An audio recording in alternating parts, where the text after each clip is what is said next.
Hello and welcome. I'm Gold Lioness. I recorded 2 messages, Indigo message and Indigo message continued. And since that day I've been fortunate to receive some responses, and I would like to answer your questions and maybe teach you a little. First of all, how did I find out I was an Indigo? Thank you, Streamid. Well, I discovered I was an Indigo when I was 18, and it was thanks to a psychic. Now, I can imagine some of you will roll your eyes and go, oh, a psychic. She told you this. Well, no. I had always known from a young age that I was different, even from the usual different groups. And I never figured it out what it was until this very lovely lady told me. And then I started to research it, read books, searched sites and stuff, and it all made sense, 100%. And then I thought about why are Indigos here now, and my greater understanding of being an Indigo and being here is to not bring down systems but rework a system from within. And I realised that one of my greater missions is to help other people do that. And another question I received, if you just give me a second.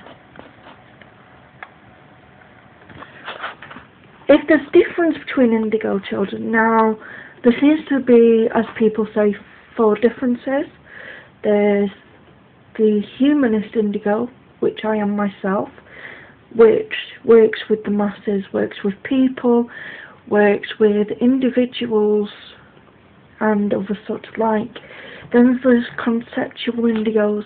These are the children that tend to isolate themselves and work on the missions by themselves.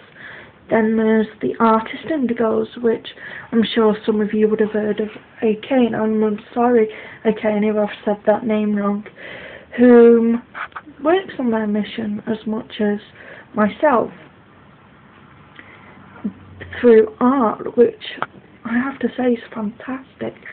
And then there's the interdimensional Indigos. Now, not a lot of this is said, but, you know, who's to say they don't exist? There's also Indigos and Crystal Cubs, which are Indigo children and Crystal children mixed together. And this depends on the stage of your progress. And then there's a term of Indigo Mother, which are Indigo children that have gone through the cycle already in a previous lifetime. Now, I'm a big believer in karma, and I believe that Indigo children choose to be Indigos to work on their mission.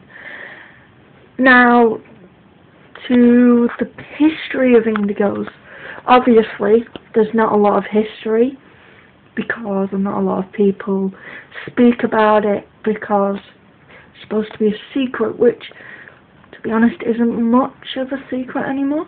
There are many websites you could consult, many websites you could go on to just find out.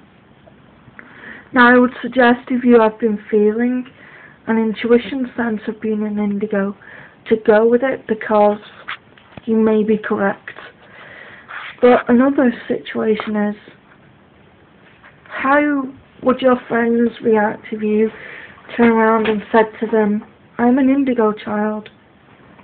They would look at you as though you had just announced that you have been dropped off by a UFO, which for some of you may be true.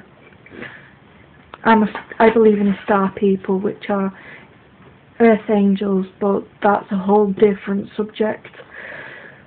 One thing I do have to say is, don't be afraid of who you are, because being an Indigo child is one of the most greatest honours you could ever choose.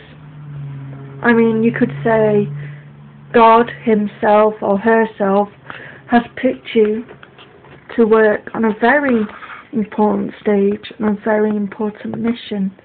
And some of you, sadly, will be afraid of that. I'm going to post another one at a later date which may answer more of your questions, but what I've got to say is don't be afraid of being indigo, because there's nothing to be afraid of.